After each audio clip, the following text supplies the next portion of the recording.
Pakistan cricket बोर्डाचे प्रमुख मोहसिन नक्वींनी बीसीसीआयकडे माफी मागितली। आपण नव्यानं सुरुवात करूया अशी याचना। सूर्यकुमारनं दुबईला येऊन ट्रॉफी आणि पदकं घेऊन जावी असा प्रस्ताव ठेवला।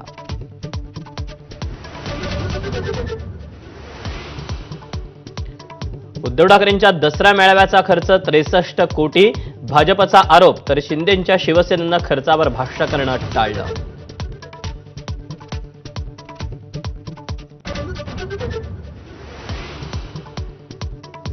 उद्धव ठाकरेंच्या शिवसेनेचा दसरा मेळाव्यावर पाऊस, चिखल आणि साचलेल्या पाण्याचं सावट। मेळावा उद्यावर, पण शिवाजी पार्कात पाण्याची तळी कायम।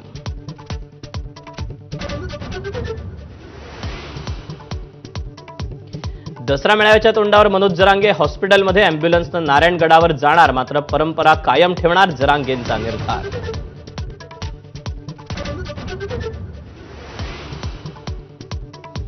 फॉरेन्सिक अहवालात दोघांनी गाडीवर हल्ला केल्याचा नमूद। अनिल देशमुखांचा दावा, सुरुवातीपासूनच घटनेला राजकीय रंग दिल्याचा आरोप।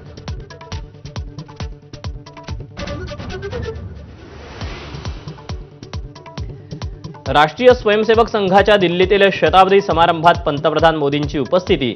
विशेष टपाल तिकीट आणि नाण्याचं अनावरण।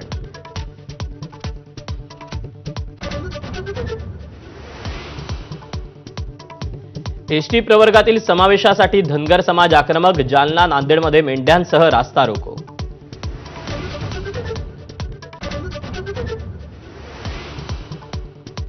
ट्रक चालकाच्या अपहरण प्रकरणात मनोरमा खेडकरांना अटकपूर्व जामीन मंजूर।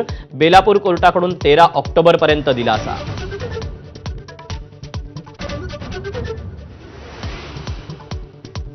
सोन्याच्या दरात आजही 1000ची वाढ। तोळ्याचा भाव 1,21,000 वर। सप्टेंबर महिन्यात सोन्याच्या दरापेक्षा 15,000 रुपयांपेक्षा जास्त वाढ।